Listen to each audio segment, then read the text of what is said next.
दिल्ली में बीजेपी की 48 सीटों पर शानदार जीत की जितनी चर्चा हो रही है, उतनी ही चर्चा इस बात की भी हो रही है कि किस तरह मुस्लिम बहुल सीट मुस्तफाबाद पर बीजेपी ने जीत का परचम लहरा दिया।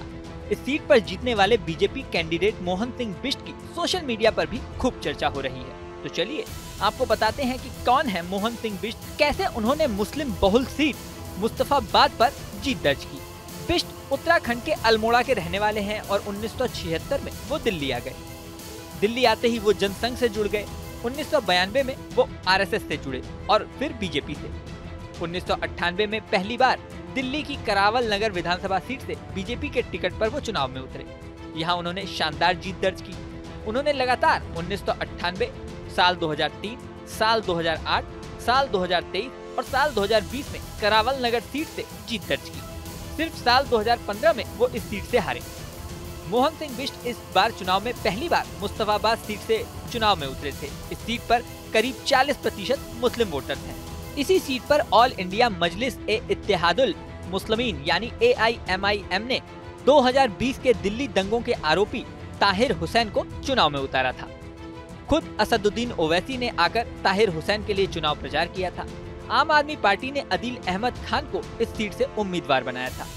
मुस्तफाबाद उत्तर पूर्व दिल्ली की सीट है, जहां 2020 में दंगे हुए थे। उन दंगों में 53 लोगों की मौत हुई थी। इन प्रमुख कैंडिडेट्स के अलावा कांग्रेस ने यहां अली मेहंदी को चुनाव में उतारा था।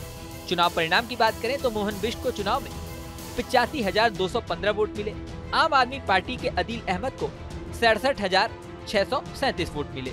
वहीं तीसरे नंबर पर AIMIM के ताहिर हुसैन रहे, उन्हें 33,474 वोट मिले। इसके अलावा कांग्रेस चौथे नंबर पर रही, अली मेहंदी को 11,763 वोट मिले। मोहन सिंह बिष्ट के इस सीट से उतरने के पीछे भी कहानी दिलचस्प है। साल 2015 में इस सीट पर कपिल मिश्रा ने उन्हें हराया था। बाद में कपिल मिश्रा खुद बीजेपी में आ गए।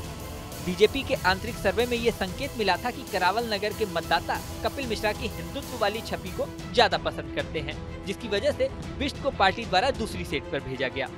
बिष्ट मुस्तफाबाद से चुनावी मैदान में उतरे। बिष्ट के बारे में कहा जाता है कि जनता तक उनकी पहुंच आसान होती है। वो स्थानीय मुद्दों को उठाने और विकास कार्यों में काफी आगे रहते हैं। इन कामों में उनकी सराहना भी होती रही है। हालांकि साल 2020 में बिष्ट विवादों में भी आ चुके हैं, जब एक महिला ने उन पर दंगों के दौरान भीड़ की अगुवाई करने और उसकी दुकान को आग लगाने का आरोप लगाया था। अब बिष्ट को सीएम पद की रेस में भी माना जा रहा है। राजनीति में लंबा अनुभव और आरएसएस से लंबे समय से जुड़ाव उन्हें सीएम पद की रेस में स्ट्रॉन्ग कैंडिडेट बनाता है। वहीं पूरे चुनाव की बात करें तो बीजेपी ने दिल्ली में 27 साल बाद सत्ता में वापसी की है। बीजेपी को 70 में से 48 सीटों पर जीत हासिल हुई, जबकि आम आदमी पार्टी को 22 सीटों पर जीत मिली है। इस वीडियो में फिलहाल इतना ही। बने रहें न्यूज नेशन के डिजिटल प्लेटफॉर्म पर। न्यूज नेशन अब व्हाट्सएप पर खबरों की ताजा अपडेट के लिए न्यूज नेशन के इस QR कोड को स्कैन करें।